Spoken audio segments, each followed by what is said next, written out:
Right, we'll try it once more, Tiddler. And this time, run a bit faster. Right, go. Go. Go. I was running as fast as I could. Well, it wasn't fast enough, Tiddler. You have to run faster if we're going to get enough speed up to take off. Come on, give it one more go then. 1, 2, 3, go! Go! Go on, go, run! Run! What? Oh. It's no use. I can't do it. Of course you can if you just try, Tiddler. All you have to do is run a bit faster. Yeah. If it's that easy, why don't we swap places and you try and get it off the ground? Hey up, Tiddler. I am the captain of this here airship. Who is going to steer us while we're flying through the air, eh? Well, I'll give you a couple of minutes of a breather, and then we'll try again, all right? Aren't you having any luck? Well... You don't seem to be having much luck flying your kite. Kite? Kite? This is no kite, Marjorie. This is an airship, that's what it is. Well, it looks just like a kite to me. Well, there are certain similarities, yes. But there's one big difference. With a kite, you fly it. With an airship, it flies you. I don't quite understand, Mossop. Well, let me explain. When this thing eventually becomes airborne, I shall be holding tightly onto these struts. Tiddler will grab hold of my legs, and together we shall fly away, off and up into the blue yonder. Oh, my goodness, you can't be serious. He is, Marjorie. But you might fall and hurt yourselves. Oh, no, we won't fall. We're going to be holding on tight. And anyway, we've got these crash helmets in case of any mishap. Oh, yes, I see, and you've got parachutes as well, have you? Parachutes? Oh, no, those are our spare clothes. We're going off on holiday, you see. On holiday? On that? That's it, Marjorie. You've got it at last. We fancied a bit of a change this year, you see. We usually go on walking holidays, but we thought it might be fun to try something a bit different. So, Mossop suggested a flying holiday. Did he now? Yes, I did. And a wonderful suggestion it was, too, though I say so myself. Of course, I was going to build a proper aeroplane, a jumbo jet. But you just can't get the parts nowadays. So I thought this might be a bit easier. Oh, my goodness, it does sound terribly dangerous. Oh, no. Safe as houses, this is. I'll show you, shall I? Are you ready for another go, Tiddler? Yes. Right, stand back, Marjorie. Trucks away. Goodbye, Marjorie. We'll send you a postcard from wherever it is we get to. See you in a week's time when we get back. OK, Tiddler. 1, 2, 3, go. That's it, Tiddler. I'm off. I'm flying. I'm up. Oh, my goodness, Mossop, are you all right? Speak to me, Mossop. Tiddler, I've been thinking perhaps a flying holiday wasn't such a good idea after all. Perhaps something a little less hectic might be better. Yes, I was thinking that myself. Oh, thank goodness for that. I'd have been worried sick of you to be gallivanting all over the country in something as dangerous as that airship. Oh, yes, pity about that.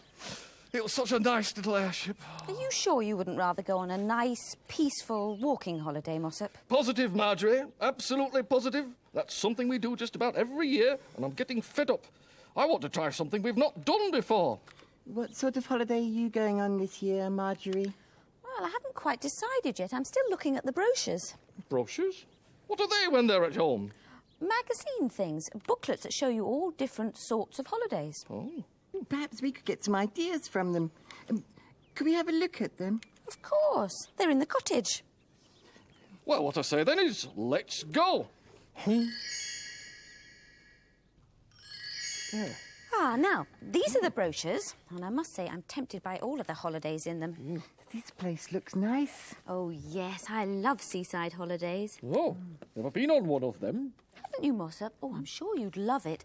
Paddling in the sea, lying in the sun, building sandcastles. It sounds as if it'd be a lot of fun. Shall we go on a seaside holiday, Mossop? Oh, well, hold your horses now, Tiddler. You mustn't rush into things, must you? We haven't looked at all these brochures yet. I mean, what's this one, for instance? Oh, Mossop, that's a skiing holiday. Skiing? I've never heard of that. Well, these people are on skis, you see. Look, those are the skis on their feet, and you can go ever so fast over snow when you're wearing skis. That sounds like my sort of holiday, that does. Zooming all over the place on skis. And they're only bits of wood tied to the feet, aren't they? Well, sort of, Mossop. Shouldn't be too difficult to make, I shouldn't wonder. There's only one way to find out. Oh, Tiddler, would you like to take that helmet off? Yes, Marjorie. And this rucksack's really very heavy. Oh, let me take that off too. Oh. There we are. Thank you, Marjorie. It looks as if we'd be going on a skiing holiday then. I shouldn't think so, Tiddler. I mean, all those holidays are abroad. It costs an awful lot of money to get there. Oh, well, you know, Mossop, a little thing like that won't stop him once he gets one of his ideas. What can he be up to now? Oh, come on. Getting there, nearly there. That's it. Now I've got. What? It's. Oh, dear, careful now. Having trouble, Mossop? Just a little bit, Marjorie. It's a little bit more. Whoa! Oh, dear. It's a little bit more tricky than I thought it would be. This skiing lark. I thought the idea was to go zooming over the snow. Yeah, so did I, Tiddler. And I still think I could zoom. If only I could control my legs a little. Well, those pieces of wood look very heavy, Mossop. I don't think you're going to go zooming anywhere with those on. I can try. Just give me another go. That's it, lovely. Now, if I just try going off in that direction over there. Just a minute. If I can just get my ski up there. Oh, God! Oh, Mossop, let me get those off your feet. Oh, thank you, Marjorie. Thank Come you. here. Oh, dratted thing. Oh. One. I don't understand what anybody sees in skiing, quite frankly. There you go. I don't know why you suggested a skiing holiday in the first place, Tiddler. Me? It was you. It was most certainly... Well, whoever it was, we're not going on a skiing holiday, and that's it. Why don't we just go on a walking holiday again? No, Tiddler. Where's your sense of adventure? We've got to try something new. But none of your ideas have worked out so far. Well, that's it's just bad luck, isn't it? My next idea will work out. You'll see. Which idea is that? But, give me a chance. I haven't thought of it yet. I've had it. Boats. How about that? A boating holiday. Oh, now that is a good idea. Boating holidays can be a lot of fun. But what, Marjorie? But you haven't got a boat, Mossop. Yes, and you can't make one. You tried when we had that flood, remember?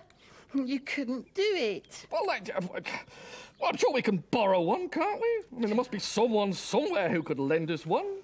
I've got one. Ah, hello, Middler. How nice to see you. I was just coming to visit you, and I heard what Mossop said about borrowing a boat.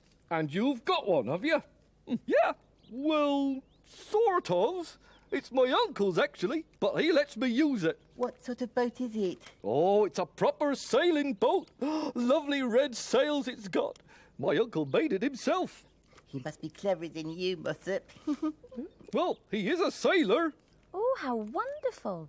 Well, I'd love to hear about that. One day, when we were wandering along the coast, my Uncle Moot saw a sign which said boat for sale. At once he made his way along the jetty to where the boat was tied. I followed close behind.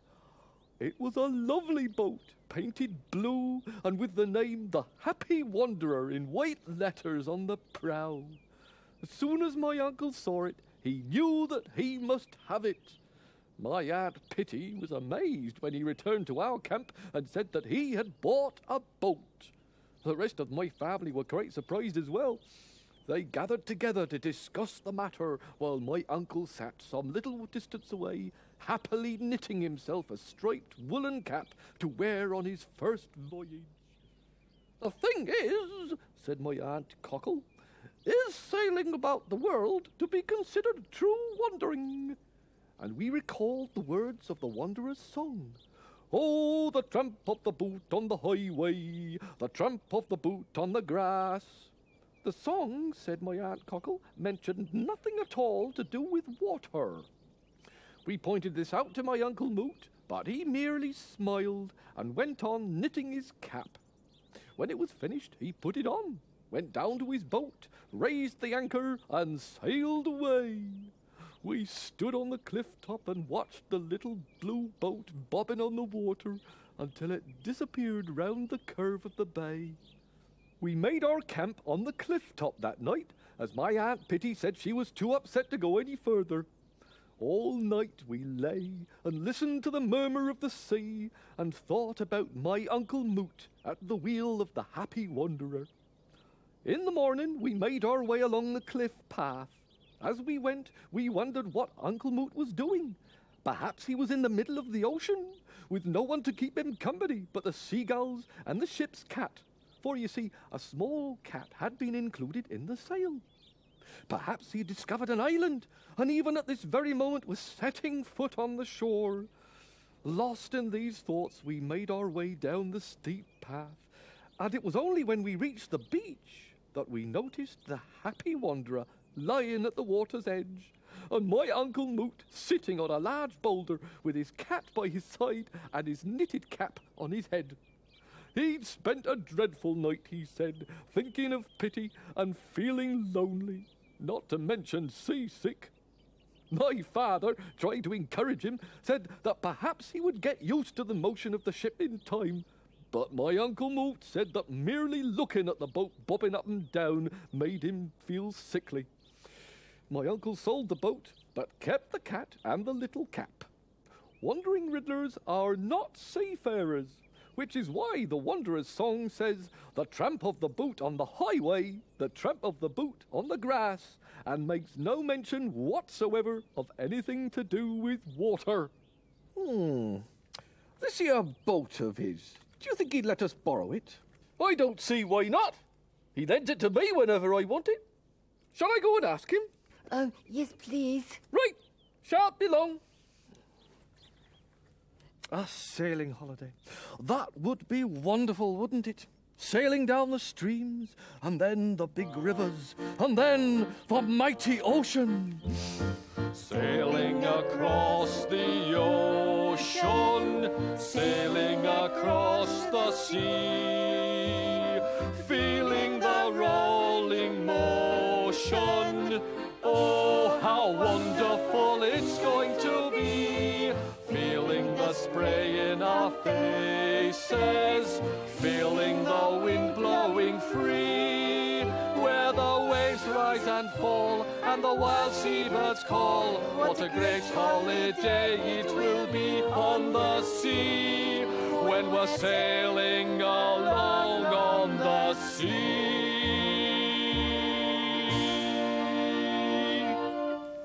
Oh, it does sound wonderful. That it does, that it does. But with all that spray about, I think we might need our raincoats, Tiddler. Come on, we'll go and get them. But, I wonder if they've ever sailed in a boat before. If you don't fold it up, it'll get all creased when you put it in your rucksack. Oh, it's absolute rubbish, Tiddler, that. Oh, hello, Middler. What did your uncle say? He said, yes, you can borrow his boat. Here it is. It's a perfect model of the one he used to sail in. Aunt Pitty made him sell the big one. What's the matter? Don't you like it? Oh, yes. It's just that we sort of got the idea that it might be kind of a little bit bigger than this. You don't like it, do you? Oh, yes, we do, Middler. We do like it. It's a fine little boat, this. Oh, we're going to have lots of fun with that. And that's a fact, isn't it? You can borrow it for as long as you like. Oh, thank you. That's very kind, isn't it, Mossop? Yes, very kind. But you can have it back tomorrow, Middler, because Tiddler and I are going on our holiday. Our walking holiday. Much less trouble than any other kind of holiday is a walking holiday. Look at it, sailing away.